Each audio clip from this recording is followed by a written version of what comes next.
নিয়ে যাওয়া অনেক ভালো। বড় পরামর্শ করলেন দুজনে নিজের স্বামীর সাথে।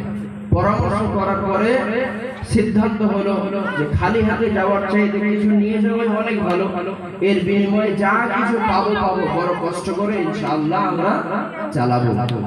সুবহানাল্লাহ। মা হালিমা সাদিয়া রাদিয়াল্লাহু তাআলা আনহা বলেন, যখন শিশু মুহাম্মদকে নেওয়ার জন্য আমি আমিনার ঘরের যখনই আমি গেছি, সাথে সাথে নবী সাল্লাল্লাহু আলাইহি ওয়াসাল্লাম আমি মা হালিমাকে দেখে মুচকি হেসে দিয়েছে। সুবহানাল্লাহ সুবহানাল্লাহ। যেমনি আমার দিকে চোখে চোখ যেমনি পড়েছে, নবী আলাইহিস সালামের নূরানি চেহারা মুবারক থেকে মুচকি হাসি বেরিয়ে গিয়েছে।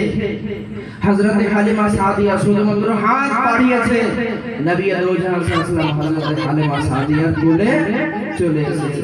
সুবহানাল্লাহ। কোলে আসলো হযরত হালিমা সাদিয়া, ডান দিকের স্তনে নবী সাল্লাল্লাহু আলাইহি ওয়াসাল্লামের মুখ মোবারক লাগিয়ে দিলেন। এখানে একটা পয়েন্ট দেখুন, যে হযরত হালিমা সাদিয়ার স্তনের মধ্যে একটা ফোঁটা দুধ ছিল না। নিজের ছেলে আছে একটা, ঠিকমতো দুধ পায় না, ছোট্ট বাচ্চা হযরত হালিমা দুধ পায় না, দুধের জন্য বড় কান্নাকাটি করে।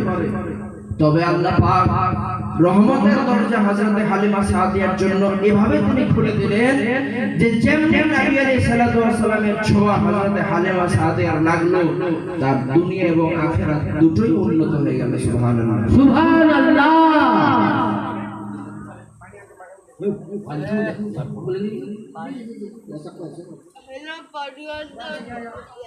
বাইডেন করে মাইটা কইলে মাইটা করে এ পানি আছে সারা পানি পানি পানি পানি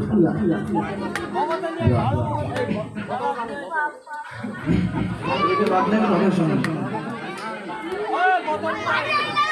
আপনারা যদি চুপ হন, আমি তো একটি কথা বলি। এই